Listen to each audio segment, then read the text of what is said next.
You know, every muscle on a bodybuilder's body just represents a language they didn't learn or a fun fact they don't know. It's like, yeah, dude, well, how many languages do you know? Or do you want to tell me 101 fun facts about Harry Potter? Come on. What's going on, guys? So we're heading in for a big boy, big wheel monster truck slamming freaking leg day, baby. I'm not going to remember that one again if I tried. Feeling good today, feeling strong. It's supposed to snow today, which is weird because it was 80 degrees out like a week and a half ago, something like that. So it's funny, man. Weather's funny. But anyway, diet was good yesterday. Diet's always usually good. You know, we might slip up one or two minuscule things, but that's mainly, excuse me. Nope. I gotta get gas later too. I'm rambling already. We're in for a minute. Let's talk about legs. So here's what I'm thinking. My back's a little funny today. It's either going to be totally fine or inhibiting me a little bit. Because it's not my low back. It's like right here, behind me. Right? It's like I feel like it's my lat. It's not my spine or anything. It's just my lat is tight. You know, I don't think I've been sleeping too well the past couple nights, and that's probably it. So we're going to start off with the pit shark. 3 plates each side, up to 5 1/4, 7, and then we're going to go for 10 plates, which is, with the machine, a little over 1,000-pound squats. So we'll do 1,000-pound squats, maybe 15 solid-ass reps. From there, we'll go into horizontal leg press. And if you guys don't have one of those in your gym, it's not a common piece. You know the leg press where you're pushing up, right? Every other leg press in the world. The horizontal one, you're sitting in a seat with your back basically straight, like a right angle, like that. And you're just pushing forward. So it is really, really quad dominant. From there, RDLs. Once again, on the assumption my back is good, but I'm sure it'll be fine. If not, we'll do it anyway, man. You know? Be smart, but we'll do it anyway. See what we can get away with. Hack squats after that. And then it's the fun. Once those 4 moves are done, then leg day's fun again, right? Make leg day fun again. Because at that point, it's the accessories. Now, I'm not saying that accessory moves shouldn't be trained as intensely or as painfully as your compounds, but there's a couple things I like about the accessory moves that compounds don't offer. First of all, they're way less tiring, right? Granted, I'm shot by the time I get to them anyway, so I guess what's the difference? But in terms of exhaustion after a work set, or just how much it takes out of your body, compounds have so much going on, where the isolation moves are, it's just front quad, it's just hamstring, it's just glute, just calves, inners, outers, whatever you're training that day, right? Or that exercise, rather. But compounds hit so many muscles at once that they'll wipe you. The other nice thing about the accessories is, you know, I always joke around, and I say that the reason I'm about to tell you is the same reason why, even growing up, training back was always one of my favorite workouts. That's because nothing can fall on you, right? If I fail on a bench press, it's falling on me. If I fail on a dumbbell press, it's falling on me. A leg press, it's falling on me. You know, squats, it's falling on me. But once those compounds are done, you know, an extension's not going to fall on me. A hamstring curl won't fall on me. Calves can, I guess, but that's kind of the point of the whole exercise, right? But aside that, nothing can really break you. So you can go to absolute balls out failure and, man, have a good time with it, with no worry about something falling or I should get a spotter, anything like that. You can just go balls to the walls, man. And for me, it's fun. I love doing that. Balls out training.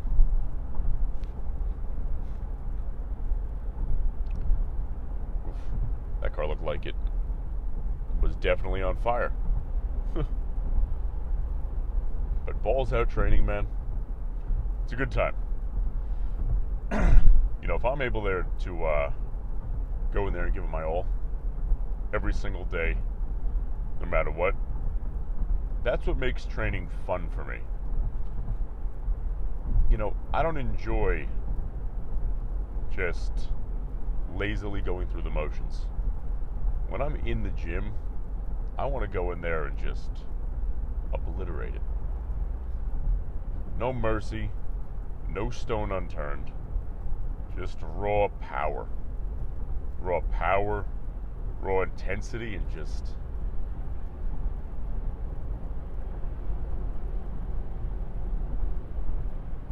You know, and just, I don't know, man. I'm trying to figure out a word for what that feeling is, you know?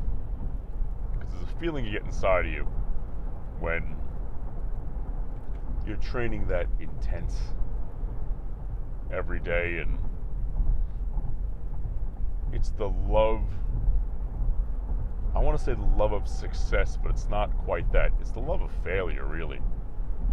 Yeah, the love of failure. It's a beautiful thing. When you learn to get comfortable with failure, and not just comfortable with it, but embracing it, man, everything else you get out of this life is just incredible. It really is. Yeah. When you learn to love failure, everything in your life changes. You're working hard, you go to failure, you're training, you get bigger. There's a quote I love, and as an entrepreneur, this is I go through it all the time, is your 99 no's to your first yes.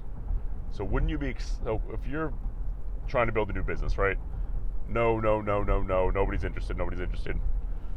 But you get one yes. 1% of people are interested. Man, wouldn't you be excited to get every single no that you possibly can? Because you know every no is one step closer to a yes. And as you sharpen your sword, you get a little bit better at it. You know, those yeses become more frequent. But at the get-go, when you're learning, you're figuring out how to deal with people, especially if this is your first entrepreneurial endeavor, you know, you're not going to screw up 100% of your calls, right? Or one of those calls is bound to screw up enough for you to get in there. So that being said,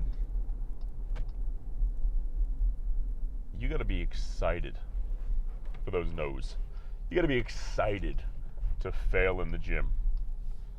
When hardship comes your way, man, you got to be excited to embrace it.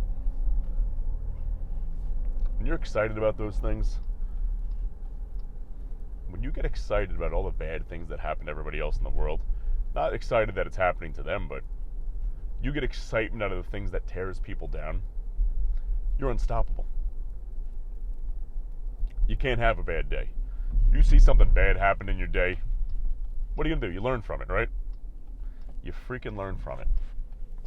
And the more you can apply that mentality to every single thing in your life, the more you get out of it. And you know, on that note, we're arriving at the gym right now. I wonder what's in here. What we have for you is 2 scoops of Tiger's Blood Pump, 1 scoop of the Cherry Cola Stim. We have 2 scoops of creatine in here with 2 scoops of a carbohydrate powder mixed up with like an energy, not an energy drink, like an electrolyte carb drink instead of water. That's about 80 grams of carbs. The pre-workout, I don't know, 5 grams of carbs. We're not counting pre-workout carbs. But listen for the pop. Cheers, my friends.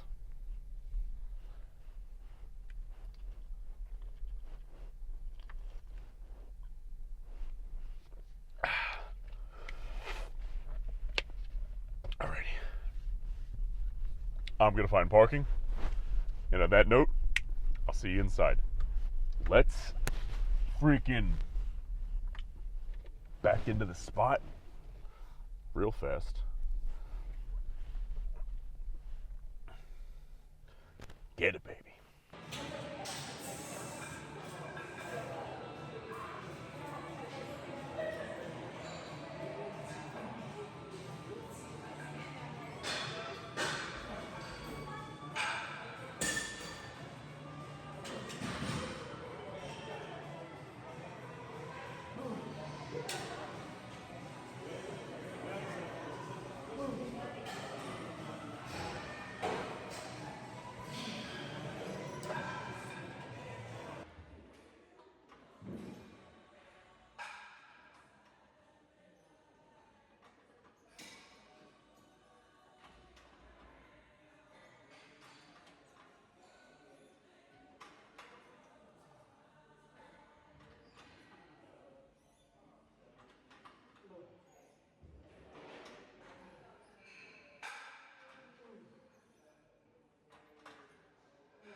Whew.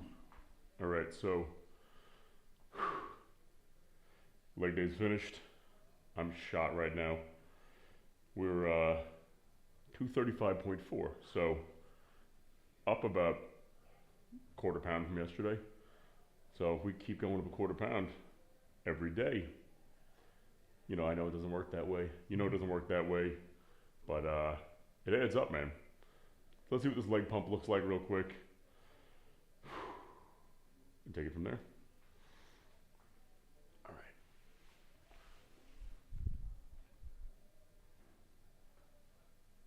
Gotta make sure we can actually see it. Fuck it. I'll just take the shirt off. Don't call me fat. Okay.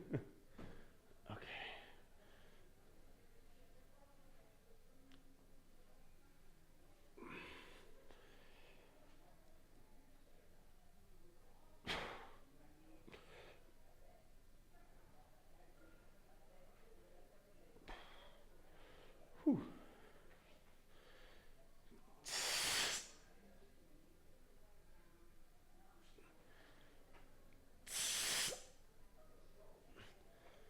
We're not bad right now.